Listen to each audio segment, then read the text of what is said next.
रब के नाम पर यूं शोर शराबा करना कौन सी ठीक बात है।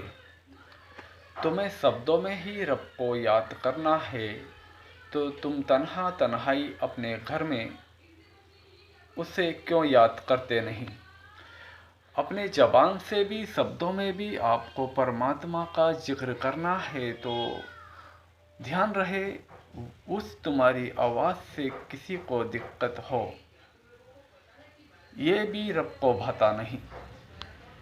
यह रब के तुम्हारे बीच का मामला है, इसके लिए तुम्हें खुद को तन्हा तन्हाई में जाना है। अच्छा, मालिक का जिक्र क्या है? मालिक का जिक्र भी तुम्हें ऐसे करना है कि आपके दिमाग का धुआं निकल जाए।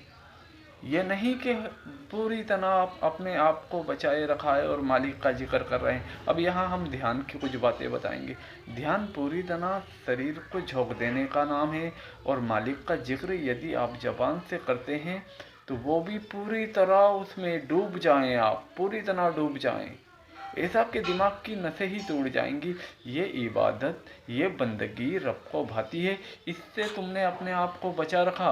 बस कुछ बोले बुलाए लैंग्वेज हैं उनको चला देते हो और बस हो रही है रब की इबादत। ये रब की इबादत है। रब की इबादत वो कि जो तन्हा तन्हाई में की जाए।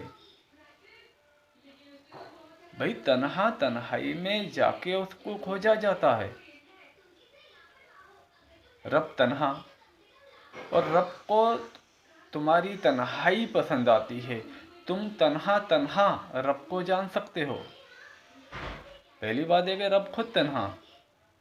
अब तुम्हें उसे जाना है तो तुम्हें भी तन्हा जाना होगा। तो इबादत तन्हा तन्हाई की कामयाब है। यूं भीड़ भाड़ लगा के और यूं मेले ठेले लगा के, मेले ठेले में देखो खरीदारी हो सकती है और रब कोई खरीदने वाली चीज़ नहीं कि जिसको आप खरीद के लाएं। ठीक है, रब भीतर का मामला है, रब उससे तालमेल का मामला है, रब को जानना प्रेम का मामला है। अभी प्रेम है नहीं तुम्हें, रब को क्रोध और अहंकार से थोड़ी जीता जा सकता। जहाँ क्रोध और अहंकार है जिस इंसान में, वो तो परमात्मा उस रब का सबसे बड़ा शत्रु है, मित्र थोड़ी है। परमात्मा उसे पसंद ही नहीं करता। अहंकारी व्यक्ति सबसे बड़ा शत्रु है। और परमात्मा के उसमें, रब के उसमें कोई जोर जबरदस्ती नहीं कि आप किसी को जबरदस्ती कहो कि ये करो ना। हर इंसान अपनी मर्जी का मालिक है। हर इंसान खाने में कोई क्या पसंद करता है, कोई क्या पसंद करता है, पहनने ओढ़ने में किसी की पसंद क्या है, किसी की पसंद क्या है। तो हर इंसान अपनी मर्जी का राजा है कि वो चाहे जिस नाम से पुकारे, वो चाहे इबादत करे, चाहे झुके, चाहे पूजा करे, चाहे कीर्तन करे, चाहे नमाज पढ़े। ये अपना अपना मामला है और ये रब और उस बंदे के बीच का मामला है। इसमें दखल अंदाजी करने वाले आप और हम कौन होते हैं? वो जो भी कर रहा ठीक है तो रब के सामने, गलत है तो रब के सामने। रब के उस बीच का मामला है। तुम खुद में रब क्यों बन रहे हो? तुम अपने अंदर देखो कि हमारी क्या कमी है, हमें क्या करने, हम यहाँ क्या करने आए हैं, हमें क्या करना है, हम क्या कर रहे हैं। तुम्हारे हमारे करने से कुछ थोड़ी होना है कि तुम्हारे हमारे करने से कुछ होगा। वो भी किसके लिए? रब के लिए। रब के लिए आप और हम क्या करेंगे? अरे हम खुद के लिए कर लें, हम खुद को पहचान लें। हम सबसे पहला तो खुद को पहचान लें कि हम खुद कौन हैं। जैसे हम खुद को पहचानेंगे रब समझ में आने लग जाएगा कि रब क्या है। तो रब हर एक का है। हर एक ने किवाड़ बंद कर रखे हैं अंदर से कि हम नहीं जान सकते। तुम्हारी मर्जी, कर रखो, खाते फिरो धक्के। ये धक्के खाना जिंदगी नहीं। वो जिंदगी किसकी है? जिंदगी शरीर की। ये जिंदगी जो मिली है इस शरीर को मिली है जिसमें हम रहते हैं। हमें मौत नहीं आना है। हमें यही तो जानना है,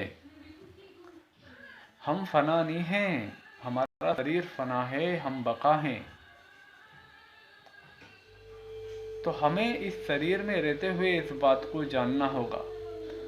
हम कहते हैं ना, जो खुद को जाना वो खुदा को जाना, जो खुद से अनजान है वो खुदा से अनजान है। तो ये मेरे तेरे की फील्ड से निकलो, सब उसको मानने, उसको जानने, उसको समझने वाले बन जाओ। वो सबका है, वो सबका है, बस उसे जानने की कमी है। उसे जानने के लिए कहीं धक्के तो खाना ही नहीं है, बस ठहर जाना है। ठहर जाओ, ठहरते ही समझ में आ जाएगा। और जब तक आप नहीं ठहरते, खाते रहो धक्के, मेरे तेरे में उलझ के रह जाओगे। ये मेरा, ये तेरा, आहा, अरे कुछ भी किसी का नहीं है, कुछ भी, सब कुछ यहीं छूट जाना है। सब कुछ, सब कुछ, तुम्हारे अच्छे अमाल, तुम्हारे अच्छे अखलाक, ये ही तुम्हारे साथ जाना है।